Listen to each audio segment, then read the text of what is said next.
Surfers Against Sewage was started in 1990. We were formed by Cornish surfers who were literally sick of surfing in polluted water, contaminated by sewage. A lot's changed in 15 years. We've had a great deal of campaign success, and we've managed to see sewage treatment systems across the UK improve to make bathing water quality, like what we see behind today, so much better and so much safer for people to use. But it's not just surfers and it's not just sewage. We're campaigning across a broad range of issues now, all of which have an impact on the recreational water user.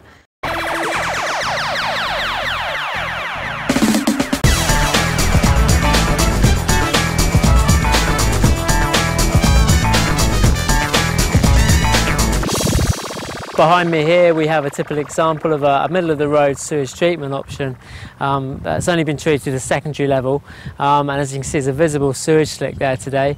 This part of the coastline is used extensively for recreational water use, and on a day like this it's not a pleasant sight to see from the coastal path. One of the things that we do want to see is new emerging technologies to deal with sewage effectively.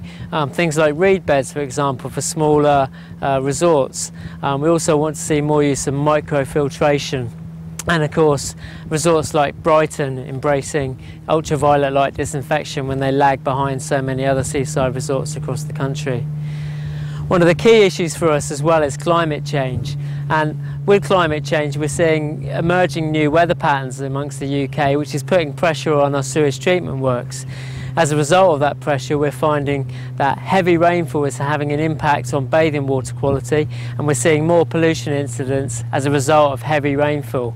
Now what we want to see is a system in place whereby pressure's taken off the sewage treatment works. We're using softer engineering options so that the rainfall is being soaked up by the earth, and we want to see new technologies used as well.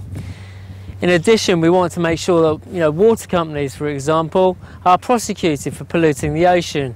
At the moment we're seeing an increase across the country from water companies and a rise in pollution offences. The problem is though that we don't have a court system that effectively deals with these pollution incidents, and the fines that they get are peanuts. They're not a deterrent for them to improve their performance, and one of our campaigns is calling for green courts or environmental courts to be used across the UK to much better deal with those type of offences, and that's something that we're calling on the Secretary of State for the Environment to embrace and to support us on.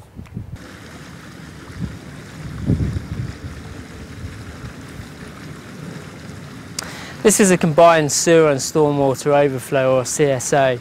This is where raw sewage spills into a watercourse and affects the bathing water quality after heavy rainfall, for example, and when the treatment works can't flow. We have a lot of problems with sanitary related debris in here. There's often tampons, condoms, and often things like cotton buds. These cotton buds are flushed down toilets and end up on the beaches, littering the beaches. They're something small, but they're a big problem. What we ask people to do is to bag and bin sanitary related products like this rather than flush them down the toilet.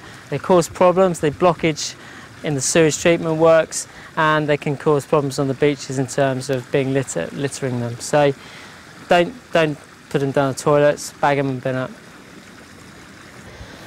As part of our sewage and sickness campaign, SES is calling for better real-time public information about water quality on the beaches. Now at the moment we have a situation where many bathing waters, whether designated or not, are not having good up-to-date signage. And what happens is that when a sewage works overflows, often storm sewer overflows have an impact on rivers and streams affecting the bathing water, and the water can become polluted, and then you can become sick from that.